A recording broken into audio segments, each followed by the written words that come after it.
తెలంగాణలో రానున్న ఎన్నికలే లక్ష్యంగా బీజేపీ క్యాడర్ పనిచేయాలన్నారు బీజేపీ జాతీయ అధ్యక్షుడు నితిన్ నబీన్.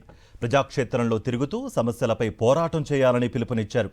బీజేపీకి ప్రజల్లో ఆదరణ ఉందని, అధికారంలోకి రావడానికి మంచి స్కోప్ ఉందన్నారు నితిన్. డబుల్ ఇంజన్ సర్కార్తోనే రాష్ట్ర అభివృద్ధి అనే నినాదాన్ని ప్రజల్లోకి తీసుకువెళ్లాలని అన్నారు. పార్టీ కోసం కష్టపడి పనిచేసిన వారికి తప్పక గుర్తింపు దొరుకుతుందని పార్టీ నేతల సమావేశంలో కాషాయ నేతలకు దిశానిర్దేశం చేశారు నితిన్ నబీన్.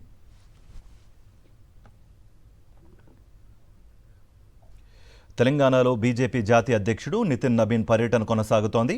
3 రోజుల పర్యటనలో భాగంగా ఇవాళ రెండో రోజు వరంగల్లో వివిధ కార్యక్రమాలకు హాజరు కానున్నారాయన. ఉదయం టూరిజం ప్లాజాలో బిజినెస్ మెన్స్తో బ్రేక్ఫాస్ట్ మీటింగ్ అనంతరం వీబీఐటీ క్యాంపస్లో విద్యార్థులతో కాంక్లేవ్లో పాల్గొంటారు నితిన్ నబీన్. మధ్యాహ్నం 1 గంట తర్వాత వరంగల్ భద్రకాళి అమ్మవారిని దర్శించుకుని ప్రత్యేక పూజలు నిర్వహిస్తారు. అనంతరం వరంగల్ గిరిజన లీడర్స్తో ఇంటరాక్షన్లో పాల్గొని కీలక అంశాలపై చర్చిస్తారు. సాయంత్రం 4:30కు ఆర్ట్స్ కాలేజీ గ్రౌండ్స్లో ఉమ్మడి వరంగల్ బూత్ అధ్యక్షులతో భేటీ అవుతారు నితిన్ నబీన్. బీజేపీ జాతీయ అధ్యక్షుడు రాకతో ఓరుగల్లు బీజేపీ క్యాడర్లో కొత్త జోష్ కనిపిస్తోంది. అభిమాన నాయకుడికి స్వాగతం పలికేందుకు వరంగల్ నగరం మొత్తం కాషాయ జెండాలతో అలంకరించారు పార్టీ శ్రేణులు.